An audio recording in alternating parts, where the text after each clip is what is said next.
विनंती पंढरीश पांडुरंग परमात्म्याने केली, नामदेव महाराज अहो काहीतरी मागा. नामदेव महाराज म्हणतात, देवा कोण नामदेव महाराज? 750 वर्षापूर्वी परराष्ट्रात परप्रांतात वारकरी संप्रदायाची पताका फडकवण्याचं काम केलंय. नामदेव कीर्तन करी पुढे देव नाचे पांडुरंग. नाचला इथपर्यंत मर्यादित नाही, नाचता नाचता देवाचा त्यापुढे फिरविले देवळ जगा माझी ख्याती. नामदेवा हाती नोह्या सामान्य महिमा संताचा, नैवेद्य हातीचा मूर्ती जीवी. नामदेव महाराज म्हणतात, भगवान द्या ना पण काय अकल्पायुष्य व्हावे तया कुळा, माझ्या सकळा हरीच्या दासा. मागितलं संतांनी, आम्हा हरीच्या दासा काही भय नाही त्रिलोकी. देव उभा मागे पुढे उगवी कोडे संकट, मागे पुढे उभा राही सांभाळी ताली आगाध निवाराया. पुढे सांगितलंय, जैसा केला तैसा होय धावे सोय धरुणी. ज्या स्वरूपाचं चिंतन कराल भगवान परमात्मा तेच स्वरूप धारण करतो. विनंती केली तुकोबारायांना, तुम्ही काहीतरी मागा. तुकोबाराय सांगतात, माझ्या वडिलाची मिरासिका देवा, तुझी चरण सेवा साधावया किंवा तुझी चरण सेवा पांडुरंगा. देवा नाही मागू शकत, काही मागणे आ महानुचित, वडिलांची रीत जाणत असो. पण तुकोबाराय सुद्धा मागतात, पण देवा द्या ना काय, हेच दान देगा देवा, तुझा विसरण व्हावा अखंड गुण गायीन आवडी. अखंड तुझं गुणगान करेल, फक्त तुमचा विसर पडू देऊ नका. विनंती केली नाथ महाराजांना, तुम्ही काहीतरी मागा. एकनाथ महाराज सांगता, देवा द्या आपण. देवा माझे मन लागो तुझे चरणी, संसार व्यसनी पडून येली. मन तुमच्या चरणावरती स्थिर होऊ द्या.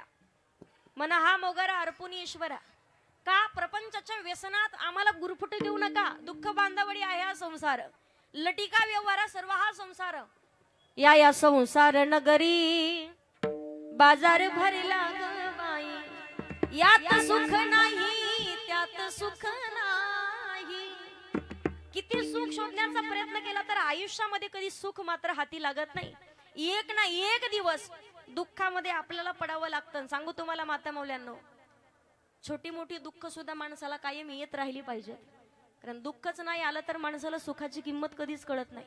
भगवान परमात्मा जर सुखात अखंड आठवत राहिला ना तर दुःख कधी येतच नाही. हिंदी भाषेकार सुंदर वर्णन करतात, सुख में सुमिरन सब करे, दुःख में सुमिरन सब करे, सुख में करे ना कोय, अगर सुख में सुमिरन सब करे, दुःख काय को होय. सुखात जर देव आठवला तर कधी दुःख आपल्यावरती येत नाही. मग प्रपंचात गुरफटी देऊ नका, संसारात पडू देऊ नका. याचा अर्थ संसार करायचा नाही का? प्रपंच करा. तुकोबाराय सांगतात, संसाराच्या नावे घालून या शून्य आणि वाढता हा पुण्य धर्म केला. पण पक्ष अंगणी उतरती ते का गुंतुनी राहती, तैसे असावे संसारी. प्रपंचात राहायचे पण पक्षासारखं, कमळासारखं आणि जिभेसारखं. भगवान परमात्माला अखंड प्रार्थना करायची, देवा या संसारामध्ये गुरफटू देऊ नको. संसारी असावे आसुनी नसावे, भजन करावे वेळोवेळा. संसारी असावे आसुनी नसावे.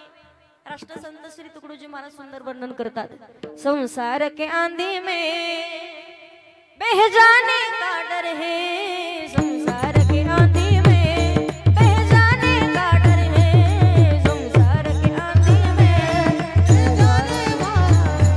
संसार के आंधी में बह जाने का डर है. विषयों की हवा छूटी, अखियों में पड़ी धूली, ममता की उड़ी काटी, सब बदन चुभी झूली. इस क्रोध की बिजली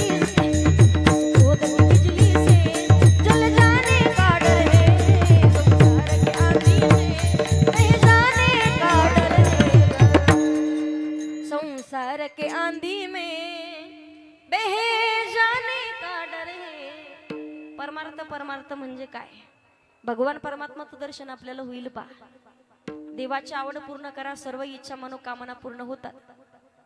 कधी कधी पहा, परमार्थ करण्याचा अधिकार सुद्धा त्याच व्यक्तीला आहे. बरेच लोक पंढरपूरला आले, पण इथं आल्याच्या नंतर सुद्धा ज्यांच्या घरी माय बापाला अर्ध्या भाकरी वाचून मरावं लागत असेल आणि उपवाशी झोपावं लागत असेल, किती पंक्ती दिल्या आणि किती पांडुरंगाचं भजन केलं तरी सगळ्यात मोठा महापापी ठरवलं जातं. किती पुण्य कमवलं तरी सुद्धा त्या पापातून कधी व्यक्ती उतारही होऊ शकत नाही. प्रत्येकाला माहितीये, नको नको तो त्रास दिला. तो भक्त पुंडलिक होता पापी आणि दुष्ट, माय बापाची केली सेवा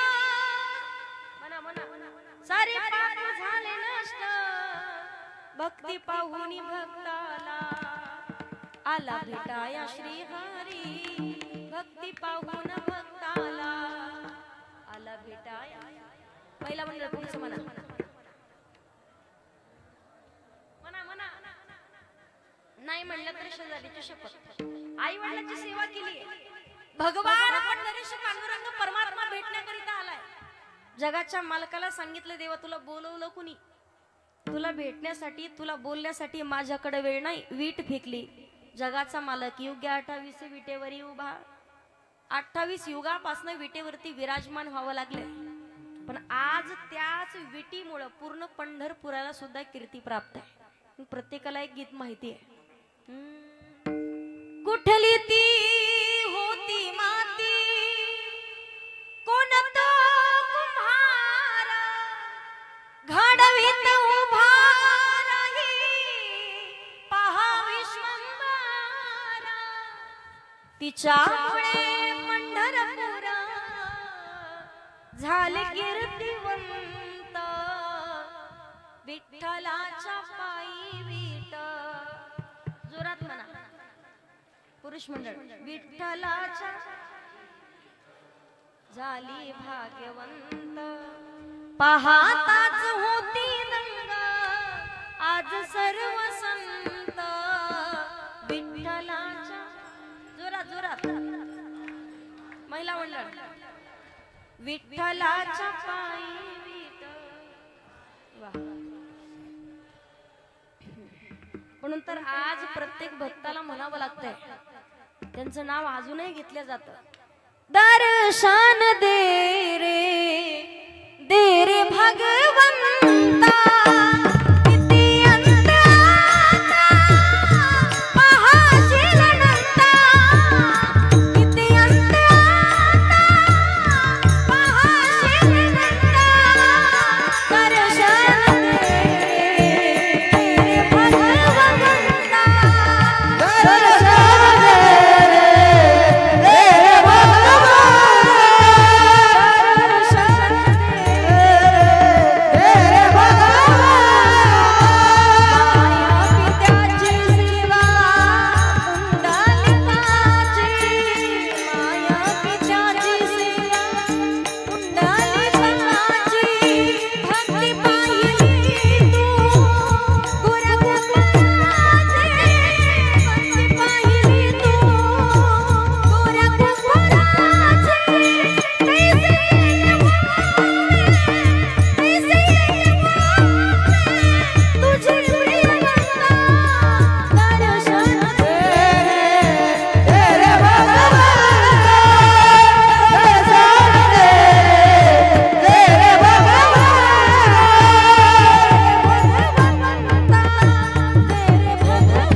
सेवा केली.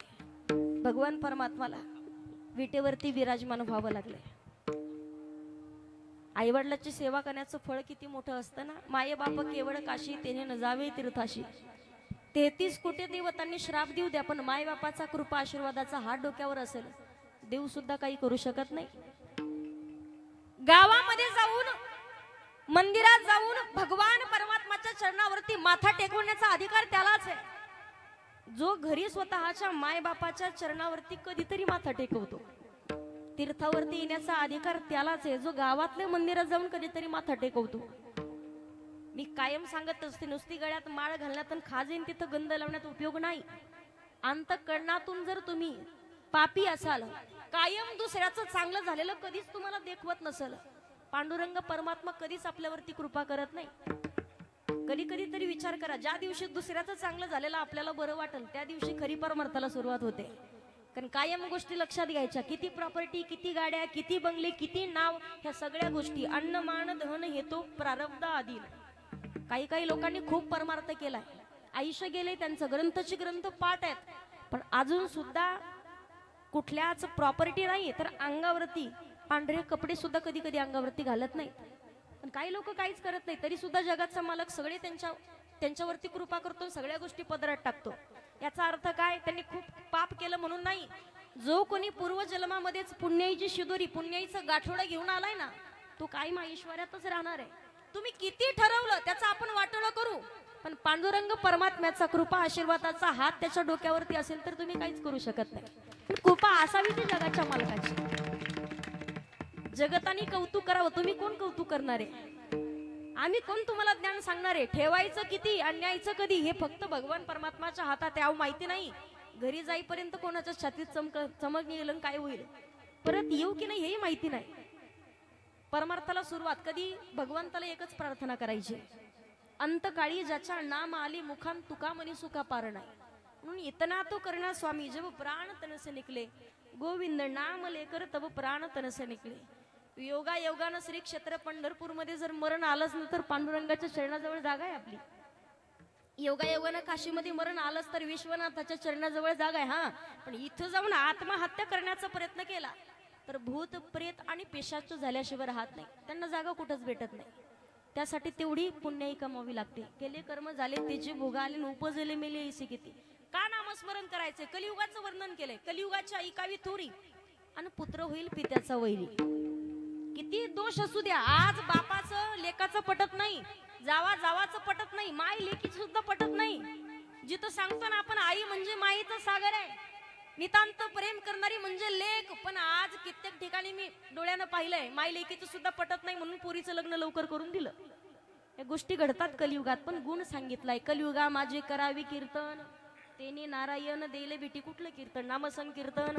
सादर पै सोपे जडतील पापे, हरी हरी तुम्ही म्हणारे सकळ तेने माया जाड. सारासार विचार करा उठा उठी, नाम धरा कंठी. त्याच्या पुढे वर्णन केले, ज्ञानदेव पुसे निवृत्तीशी चाड, गगना गुणी वाड. ऐसा नामाचा महिमा वेदशनला झाली सीमा. घेताना विठोबाचे पर्वत जळती पापांचे. नाम मुखात नसेल, नामविना मुख सर्पाचे ते बीळ. मनुष्य देह धारण करून आलाय तर भगवंताचं नामस्मरण करावं लागेल. एका व्यक्तीने विचारलं, म्हणे ताई तुम्ही सांगता तीर्थात स्नान केलं तर केलेली पाप, चंद्रभागेत आंघोळ केली तर काय होतं? चंद्रभागेत आंघोळ केली तर आजपर्यंत केलेलं पाप, आजपर्यंत केलेलं पाप. मग तुम्ही पाप करता का? कोणीच नाही म्हणू शकत नाही. चांगलं करायला गेलं तर कधी कधी वाईट होतंय. मग तो व्यक्तीला म्हटलं तीर्थात स्नान करण्याची गरज नाही, तीर्थाचं नाव जरी घेतलं तरी सुद्धा पाप नष्ट होतंय. वाचे म्हणता गंगा गंगा, सगळं दोष जाती भंगा. पण पाप करण्याची वृत्ती मात्र धुतल्या जात नाही. एकदा पाप धुवून गेलं म्हणून नाही, परत परत तुम्ही पाप करत राहणार. पण पाप करण्याची वृत्तीच जळून जावी, तीच नष्ट व्हावी, याकरिता तर भगवंताचं भजन करावं लागतं. प्रत्येक संतांनी वेगवेगळे ग्रंथ लिहिलेत, आपल्याकरिता ग्रंथ संपदा दिली, पण प्रत्येक संतांनी शेवटी सार एकच सांगितलंय, कलियुगात फक्त भगवान परमात्माचं भजन करा. वृंदावनला माहिती श्रद्धेय प्रेमानंद महाराज दोन्ही किडण्या नाहीत. प्रत्येक प्रश्नाचं उत्तर एकच, फक्त नामस्मरण करा, फक्त भजन करा. तुम्ही कधी कधी पहा, विहीर किती चांगली असू द्या, पाणी नसेल तर उपयोग नाही. झाड किती सुंदर असू द्या, झाडाला जोपर्यंत फळे आणि फुले येत नाही तुम्ही सांगता मालक झाड उपटून टाका, काहीच कामाचं नाही. पक्षी किती चांगला असू द्या, पंख नसेल तर पक्षाला अर्थ नाही. हत्ती किती मोठा असू द्या, हत्तीला दात नसतील तर हत्तीला किंमत नाही. बाई किती सुंदर असू द्या, मुलबाळ होत नसेल तर लोक किंमत देत नाही. मंदिर किती मोठं असू द्या, मंदिरावरती कळस आणि मंदिरात दिवा नसेल तर मंदिराला सुद्धा अर्थ नाही. आयुष्य किती जगा, पण जोपर्यंत मुखात भगवान परमात्माचं भजन नाही तोपर्यंत त्या आयुष्याला सुद्धा किंमत नाही. संतांनी वर्णन केलंय, पंछी पंख बिना हाथी दंत बिना, नारी पुरुष बिना, कुपनीर बिना, धेनु चीर बिना, मंदिर दीप बिना, पर सुमिरन करले, सुमिरन करले, सुमिरन करले मेरे मना तेरी बीती उमर हरे नाम बिना. आत्माराम आहे. आत्माराम जर का गेला लोक म्हणतात राम नाम, जोरात म्हणा नाही तर शेजाऱ्याची शपथ. राम नाम जोरात म्हणा, राम नाम, राम नाम जोरात जोरात, राम नाम. श्री संत तुलसीदास वर्णन करतात, बिनु सत्संग विवेक न होई, राम कृपा बिनु सुलभ न सोई. श्री राम जय राम जय जय राम. म्हणून भगवान परमात्माला प्रार्थना करायची. मी पुढे म्हणते, माझ्या पाठीमागं म्हणा सगळ्यांनी, ही शांत बसतील. माझ्या मनाला गो छंद छंद, माझ्या मनाला गो छंद छंद, माझ्या मनाला गो छंद छंद. जोरात महिला मंडळ. छंद माझ्या मनाला गो छंद छंद, माझ्या मनाला गो छंद छंद. छातीत चमक निघली तर मी जबाबदार नाही. नित्य गोविंद गोविंद, नित्य गोविंद गोविंद,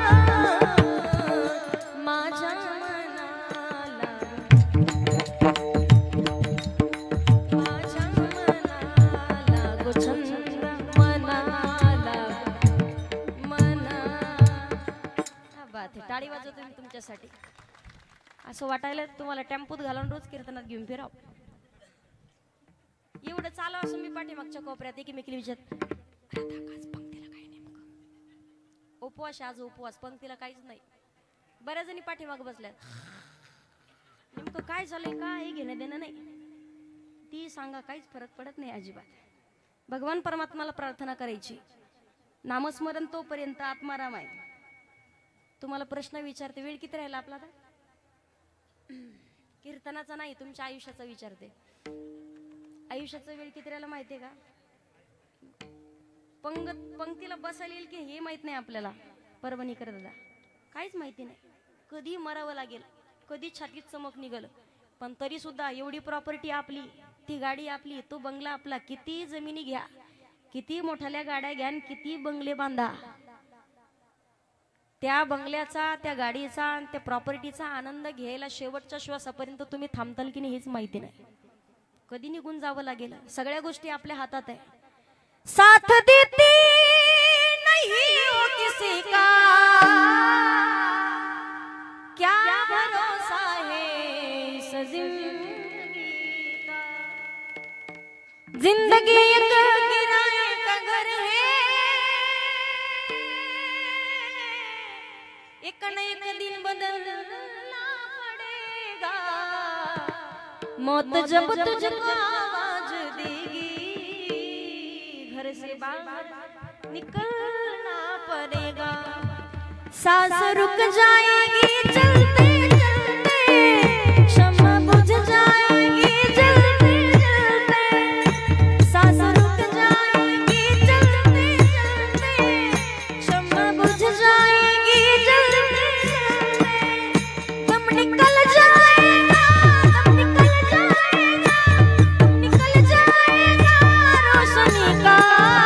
क्या भरोसा है इस जिंदगी का, क्या भरोसा है इस जिंदगी का, क्या भरोसा है इस जिंदगी का, इस जिंदगी. त्याकरिता योग्य वेळेत नामस्मरण. तुम्ही सांगाल ताई करू म्हातारपणी. नाक मुख गळू लागले लाळ आणि. म्हातारपणचा परमार्थ म्हणजे घराला आग लागल्यावर विहीर खोदण्यासारखा आहे. आग कशी लागते घराला? कानपूर लाईन खराब होणं म्हणजे घराला आग लागणं. आपण विचारा, बाबा जेवले का? म्हातार म्हणतो झोपायचंय आता. गुडघ्याच्या वाट्या सरकणं म्हणजे घराला आग लागणं. लातूरच्या भागात माझे कीर्तन होते 1 महिन्यापूर्वी. विनोद भाऊ लातूरच्या भागात कीर्तनासाठी गेले. 4 वाजता पोहोचले. लोकांना म्हणलं जरा निवांत ठिकाणी व्यवस्था करा. आमची व्यवस्था म्हणजे म्हातारी माणसं जिथं तिथं. त्या म्हातारीने 4 वाजल्यापासून गप्पा मारायला चालू केलं. 4 वाजता विचारलं म्हणे, ताई कुठल्या तुम्ही, किती बहिणी, कुठे शिकल्या तुम्ही, संस्थेत पोरी किती, मग वारीला जाता का, बरेच गप्पा मारल्या. मग शेती आहे का तुम्हाला, मग आई वडील काय करतात, सगळं विचारलं. आणि म्हातारं बरोबर 5 वाजता झोपलं. 9 ते 11 कीर्तन. म्हातारं परत उठलं 6:30ला. 6:30ला उठलं आणि परत म्हातारं म्हणतं, तुम्ही कुठल्या, तुम्ही इकडे कशासाठी आल्या. म्हणलं आजूबाजूला ऊस घेतलाय खुरपायला. परमार्थ वेळ निघून गेल्याच्या नंतर नाही, संत वर्णन करतात, जवळ हे सगळं सिद्ध आहे. हात चालावया पाय तवतू आपले स्वहित पाहे, तीर्थयात्रा जाये चुकू नको, योग्य वेळेत परमार्थ आहे. कानों में पड़ गया ताला, आंखों में पड़ गया जाला, नाक से बहने लगा नाला, अब क्या करे गोपाला. परमार्थ असावा पण तो योग्य वेळेत असावा. नाथ महाराज सांगतात, भगवान परमात्माला आवडतं अखंड भक्तांना नामस्मरण केलेलं. तुम्ही सांगाल ताई देवाचे रूप एवढे आहेत, अनंत रूपी अनंत वेश. कुठल्या स्वरूपाचं चिंतन करा, कुठल्याही स्वरूपाचं चिंतन करा. रूप अनेक आहेत पण तत्व मात्र एकच, सत्यम परम धीमहि. ते तत्व जाणून घेणं महत्वाचं आहे. हरिहरा भेद नाही नका करू वाद. भगवान परमात्माच्या कुठल्याही स्वरूपाचं चिंतन करा, फक्त अंतःकरणात भाव शुद्ध असावा.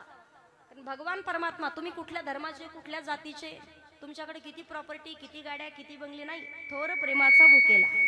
शुद्ध ज्याचा भाव झाला, अंतःकरणातला भाव पाहतो. आलंच कधी डोक्यात, अर्जुन आणि दुर्योधन यांच्याकडे पाहायचं. अर्जुनानं देवाकडून मागितलं, अर्जुनानं देवाला मागितलं, दुर्योधनानं देवाकडून मागितलं. पांडवांची शिष्टाई करण्याकरिता भगवान परमात्मा दुर्योधनाकडे गेले, पण ज्या वेळेला अपमान केला भगवंत निघाले. अन्नाचा कण आणि पाण्याचा थेंब सुद्धा ग्रहण नाही केला. तिथून पुढे विदुरा घरच्या भक्षुनी कन्या परमानंदी झाला. जगताची भूक भागवणार आहे, त्याला भूक नाही लागत, पण अंतःकरणातला भाव शुद्ध असेल तर जगाचा मालक कन्या सुद्धा खातो. ज्या कण्यात पाणी जास्त आहे, कन्या कमी आहेत. केळीची साल खाल्ली, सुशीला माता राणीनं साल खाऊ घातली. काय करते सुशीला, विदुर काकाला सांगितलं, काका जी चव त्या सालीत होती ना ती आता गाभ्यात नाही राहिली. अंतःकरणातला भाव शुद्ध असावा म्हणून तर वर्णन केलंय. राष्ट्रसंत श्री तुकडोजी महाराज सांगतात, मनी नाही भाव मन देवा मला पाव, देवा शान पावायचा नाही रे देव, बाजारचा भाजीपाला नाही रे देव, बाजारचा भाजीपाला नाही रे देव, बाजारचा भाजीपाला नाही रे देव, बाजारचा भाजीपाला नाही रे देव, बाजारचा भाजीपाला नाही रे देव, बाजारचा भाजीपाला नाही रे. ओ लग्नाचा देव त्याला वडराचा देव, त्याला वडराचा देव, याचा देव त्याला चोराचा देव, ओ लग्नाचा देव त्याला गरीचा देव, मातीचा देव देवा शान पावायचा नाही रे देव, बाजारचा भाजीपाला नाही रे देव, बाजारचा भाजीपाला नाही रे देव, बाजारचा भाजीपाला नाही रे देव, बाजारचा भाजीपाला नाही रे देव, बाजारचा भाजीपाला नाही रे देव, बाजारचा भाजीपाला मनी नाही देवा शान पावायचा नाही रे देवा, बाजारचा भाजीपाला नाही रे. अंतःकरणात भाव शुद्ध असावा. भगवान परमात्माला अखंड भक्तांना नामस्मरण केले आवडतं. ज्या दिवशी देवाची आवड पूर्ण करायला गेशे तेव्हा देशा ऐसा असं शिवदार. भगवान परमात्मा आपले सर्व इच्छा, मनोकामना, संकल्पना पूर्ण करतो. भगवान परमात्माला आवडतं. काय आवडतं? सुंदर वर्णन केले. नाथ महाराज सांगतात अभंगाच्या 2ऱ्या चरणात, तुळशी माळ गळा गोपी चंदनीला, तुळशी माळ गळा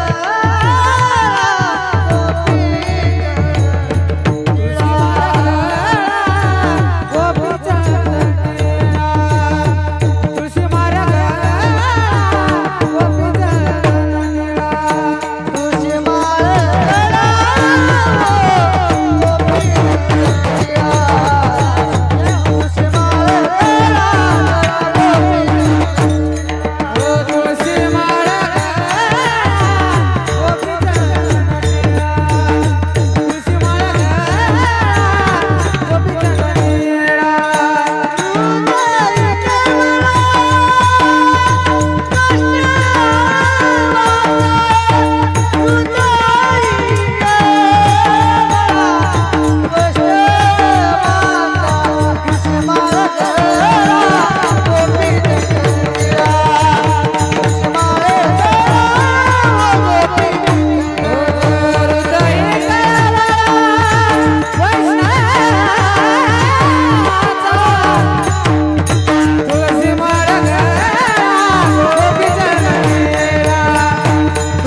चंदन टिळा हृदयी कळवळा वैष्णवान सगळ्यात पवित्र तुळशीची माळ भाळावरती चंदनाचा टिळा आणि अंतकणात संतांविषयी कळवळा असावा. ज्या दिवशी गळ्यात माळ भाळावरती चंदनाचा टिळा असेल त्याला म्हणतात होय होय वार करी पाहे पाहे रे. मनुष्य देहाला आलात एकदा तरी पंढरपूरची वारी. काय करावी साधने फळ अवघेची येणे. एकदा तरी पंढरपूरची वारी करायची आणि वारकरी व्हायचंय. प्रपंच करत असताना संतांनी वर्णन केलंय पंढरीशी जारे आल्यानो आल्यानो दिनाचा सोयारा पांडुरंग वाट पाही उभा सगळे जण म्हणा. थोडं जोरात म्हणा. वाट पाही उभा. हानू हानू घ्यावा तुमच्या पुढात थोडं जोरात. वाट पाही उभा. थोडा अजून थोडा जोरात आवाज करा. निरंकार उपवास काहीच खाल्लं नाही सकाळपासून. पहिला वाट पाही उभा.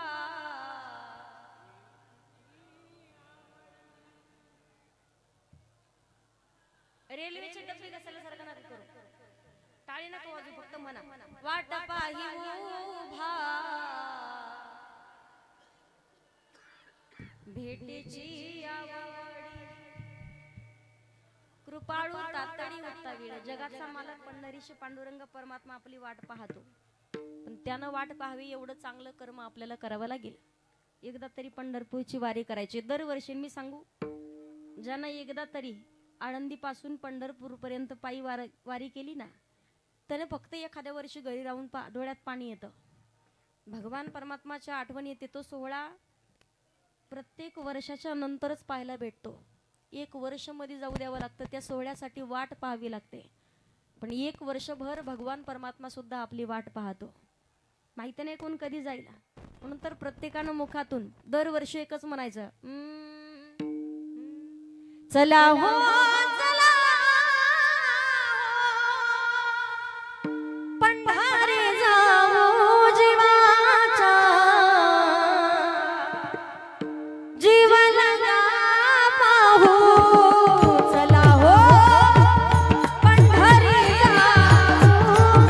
चला हो पंढरी जाऊ जीवाचा जीवन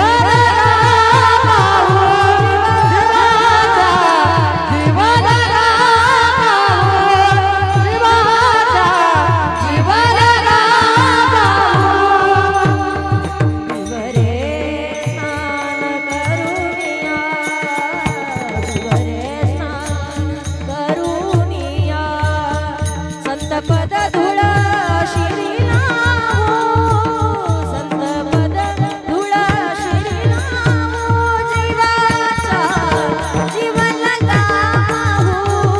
चला हो पंढरी जाऊ. चला पंढरी जाऊ जीवाचा जीवन गाऊ. जीवाचा जीवन गाऊ.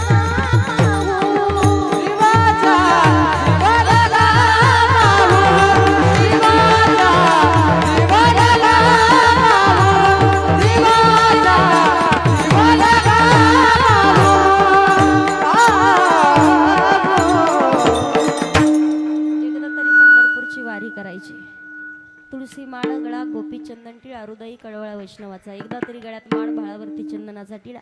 बरेच लोक म्हणतील ताई तुमचं ऐकून माळा घालू आम्ही. गावकरी म्हणतील करून करून भागला. आणि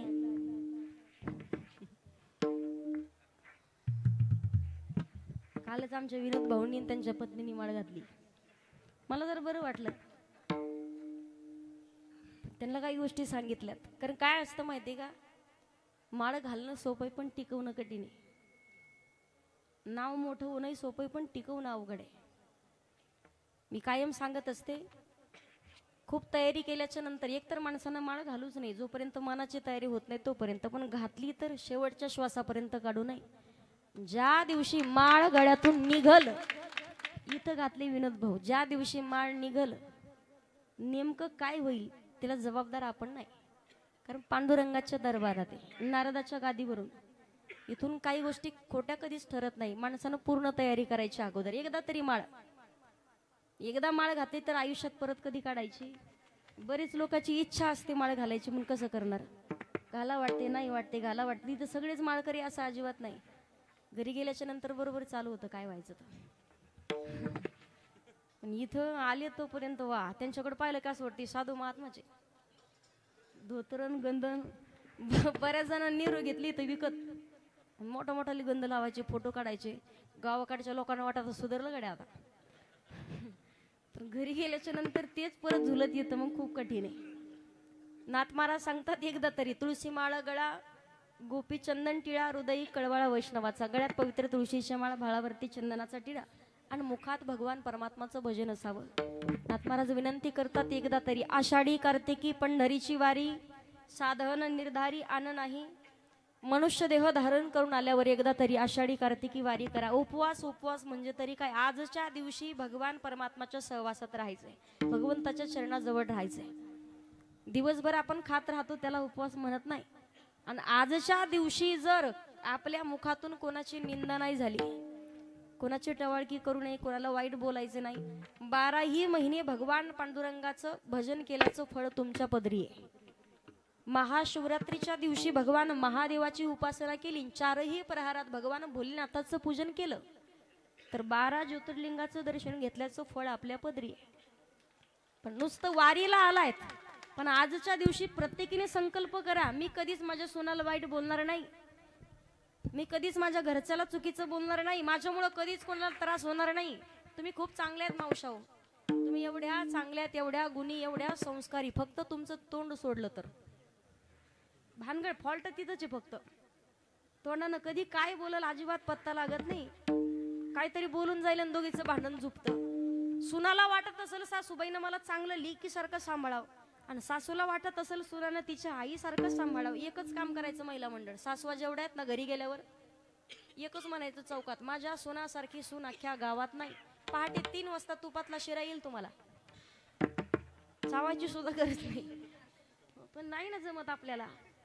सुनाला वाटत असेल सासूबाईनं आपल्याला त्रास देऊ नये, देवपूजा नंतर करा, पण आंघोळ झाल्या झाल्या पहिलं सासूबाईचं दर्शन घ्या. आपल्या इथल्या किती सुना सासवाचं दर्शन घेतात? त्यांनी हात वर करा. काही काही अशा आहे की मी कडे तिरक्या पाहतात. शेजारी शेजारी आले असतील ना कोणतरी सासू सुना, किती सुना सासवाचं दर्शन घेतात. याच्यामुळेच भांडणं झुपतात घराघरात. पुरुष मंडळीला काही घेणं देणं नाही. जीवन सार्थकी लागल, सुख समाधान अखंड तुमच्या घरात नांदत राहील, पण या छोट्या छोट्या गोष्टी लक्षात घेणं गरजेचं आहे. अहंकाराचा, लोभाचा, मोहाचा, सगळ्या गोष्टीचा त्याग करा. तुमचं जीवन सार्थकी लागल आणि प्रपंच सुद्धा चांगला पार पडेल. प्रपंचही सफल होईल आणि परमार्थही सफल होईल.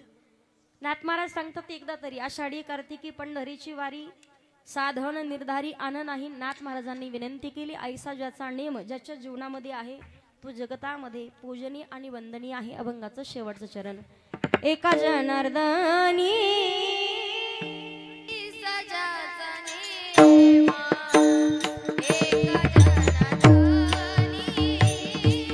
ऐसा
पांडुरंगाच्या शेवटच्या चरणात नाथ महाराज सांगतात, एका जनार्दनी ऐसा ज्याचा नेम तो देवा परम पूज्य जगी. हा नित्यनेम ज्याच्या जीवनात आहे, नित्यनेम नामी ते प्राणी दुर्लभ लक्ष्मी वल्लभ तयाजवळी, तो जगतामध्ये पूजनीय आणि वंदनीय ठरेल.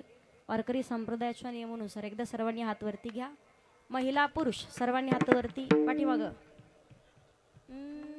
ज्याला हात आहे त्यांनी वर वर घ्या हातावर.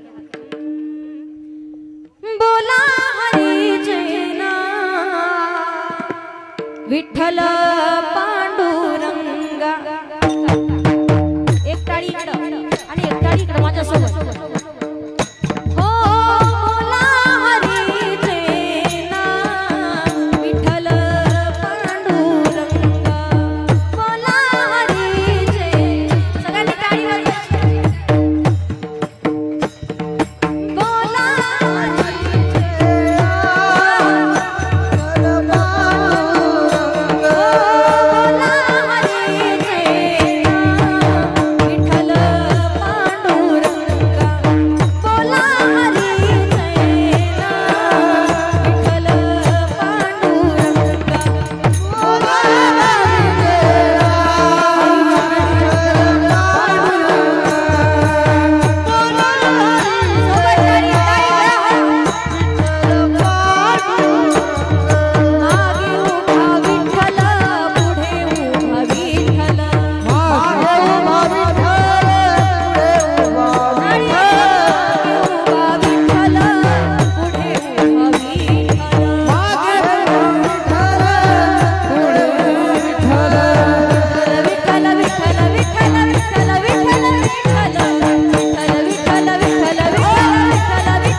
जो खेल गए प्राणों पे श्री राम के लिए आता बघता अशी मान के लिए